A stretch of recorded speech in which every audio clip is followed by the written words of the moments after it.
Yo, yo, yo, good morning, ladies and gentlemen. It's your boy MadeMenMelo coming to you back live with more League of Legends trailer reaction. We're looking at these 2024 gameplay spotlight. If you haven't already, go take a look at my way. I'm still going to pronounce it that way unless somebody tells me different.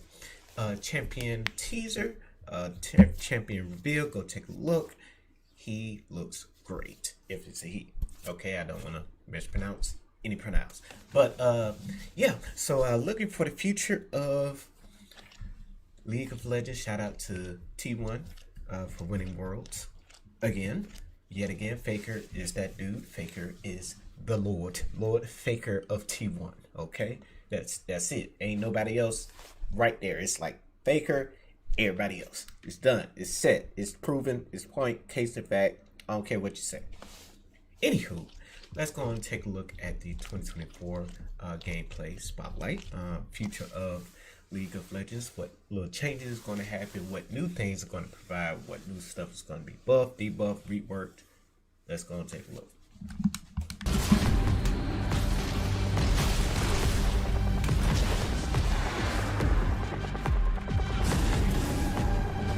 Out with the old, in with the new. Welcome one and all to season 2024. We've got quite a few changes to share, from terrain adjustments to new monsters and items.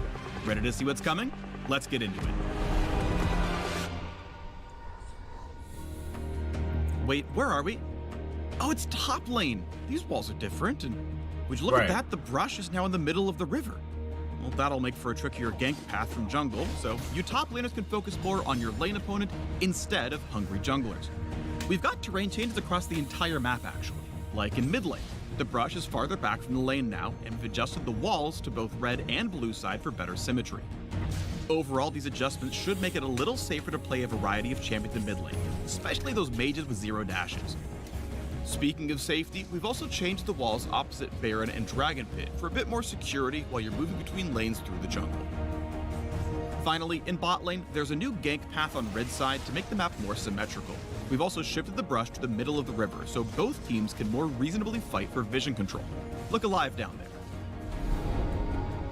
there.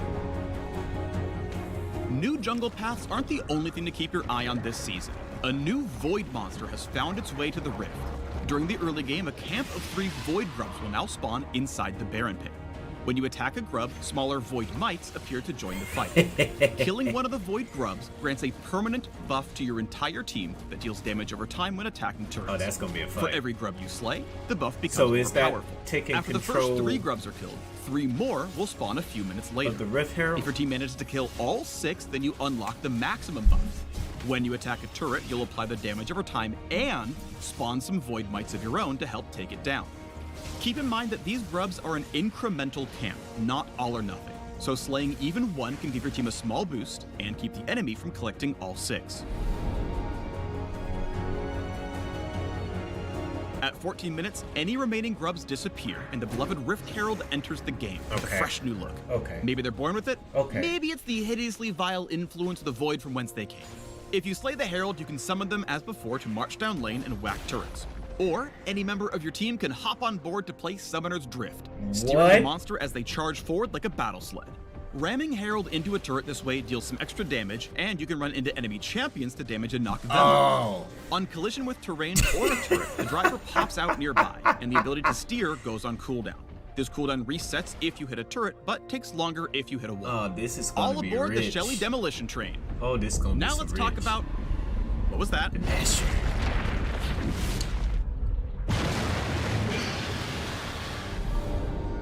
Baron Nashor, Voidborn Tyrant of the Rift, is back and badder than ever before. When he enters the game, you'll know it. Baron takes one of 3 forms when he emerges. Each form provides the same classic buff, but alters how he fights and determines the shape of his pit. But wait, there's more. With Baron's entrance, the Void's influence spreads across the map, infusing the Scuttle Crab, Brambleback, and Sentinel with dark power. Voidborn Scuttlecrab becomes tankier and tougher to kill. On death, she sends out a massive burst like a Scryer's Bloom, revealing all enemy champions and wards in a large area. Bet you didn't see that coming.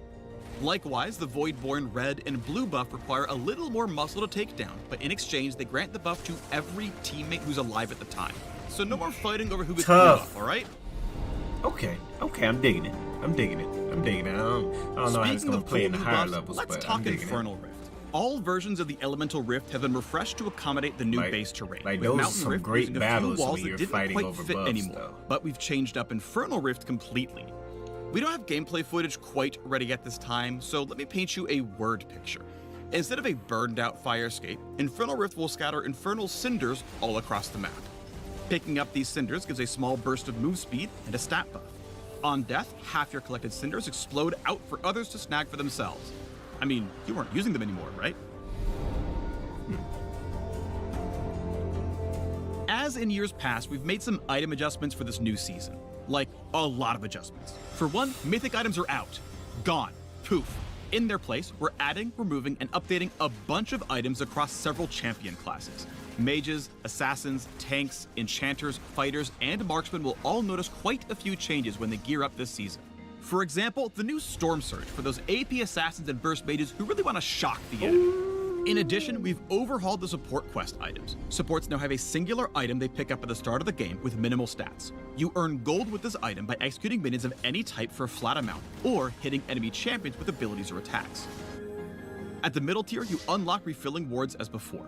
And when you reach the final tier, you can choose between several upgraded items to suit your playstyle. Whether you prefer protecting your carry or more aggressive support tactics, we've got you covered. While you're running around the new map with new monsters and new items, you should keep an eye out for old grudges. We've added a handful of champion quests that will trigger when certain champs are in the same game. Defeating your quest rival on the enemy team will grant a tiny buff. While it won't significantly impact the game, it'll be a nice reward for your Renekton mains to finally stick it to Nasus. Many of the changes we've made this year are aimed at making gameplay mechanics and systems easier to understand. This goal includes a lot of adjustments mentioned previously, or smaller changes like simplified tooltip language. We also just want to make it feel better to be on the Rift. Listen closely and you might notice the music changing throughout the game based on where you are or what you're doing. Baron boss music, anyone? And now you can celebrate or commiserate with your teammates in a language everyone understands, the fist bump. Okay, that was a lot to cover. In summary, new terrain means new gank paths in every lane, Void Grubs announcing you can now drive the Rift Herald into battle, Baron looks scarier, and the Void is everywhere. Infernal Rift is totally changing, there's a bunch of new items, some champs are bringing their beef onto the Rift, and fist bumps explode into sparkles and fireworks. Phew, got all that? Good.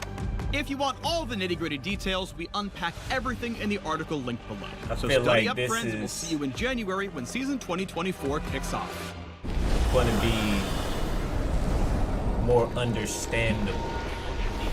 Like if I'm new to this game, this sounds like it's going to be less irritation of understanding what the hell is really going on to now you can stack your understanding. Like they'll give you the grassroots here, boom, this is what's happening, this is what is going to happen for the future of this year, and how it's going to happen, and the way they did it, I fully understand.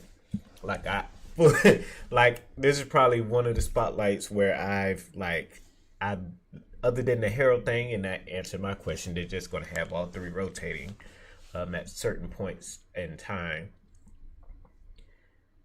I fully understand what's going on. I understand.